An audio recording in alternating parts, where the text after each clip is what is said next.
Bonjour à tous, ici Manga Anime Fan. On se retrouve aujourd'hui pour une autre journée à double review. Et quoi de mieux aujourd'hui que de parler de One Shot? Je me le demande. Donc si tu l'as lu, commente-moi ce que t'en as pensé. Abonne-toi, mets un pouce bleu, ça me fait toujours plaisir.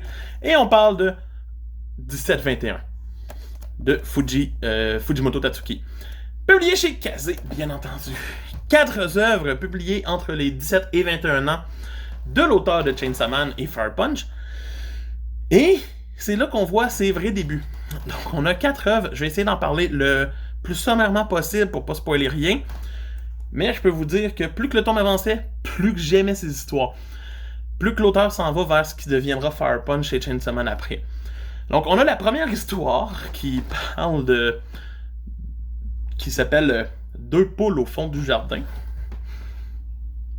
Donc la Terre est envahie par des extraterrestres et il y a 2 humains cachés dans une cour d'école qui utilisent des masques de poulet pour faire comme si c'était des poulets parce que les aliens mangent les humains, mais eux autres mangent pas de poulet. Sauf certains autres extraterrestres mangent des poulets et tout.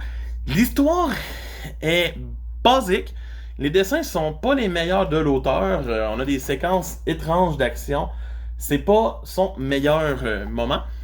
Il brille pas tant que ça. J'ai apprécié sans apprécier trop les retournements et tout. J'ai fait... Hein? Mais c'était pas sa meilleure œuvre. Ensuite, on a... L'élève Sasaki a arrêté une balle. Je vous le dis, tout est dans le titre. Mais c'est une bonne histoire d'une certaine façon. Encore une fois, on voit que l'auteur aime avoir quelqu'un qui arrive pour essayer de tuer du monde et quelqu'un qui va prendre le... Non. Ça pensait un peu à Look Back. Mais sans l'être, il y a comme un côté supernaturel, surnaturel qui m'a dérangé un peu, mais qui était quand même sympathique. Tu sais, on a déjà mieux que l'autre d'avant. Par la suite, par contre, on rentre dans L'amour est aveugle. L'amour est aveugle m'a fait rire. Et j'ai vraiment adoré. C'est l'histoire du président du conseil des élèves qui veut avouer son amour à sa collègue.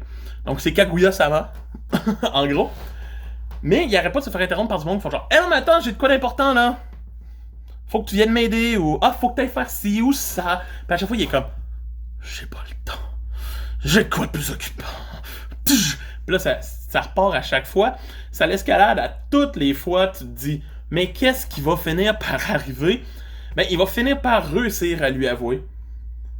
Et c'est là que l'auteur va dire « Ouais, c'est une histoire qui aurait pu faire 16 pages, j'en ai fait 31. » Ouais. Mais moi, j'ai trouvé ça palpitant à lire, c'était intéressant, c'est là que mon envie de continuer a comme fait « Oh oui. » Mais après ça, on a l'histoire Shikaku. C'est l'histoire de quoi? D'une tueuse qui se fait remettre comme objectif de tuer quelqu'un. Et cette personne est comme je te paye si tu me tues. Elle est comme ok. Mais il meurt pas avec un couteau dans la tête. Il meurt pas avec la tête défaite de son corps. Parce qu'il est un vampire. Et il est immortel. Ça fait 400 ans qu'il est là.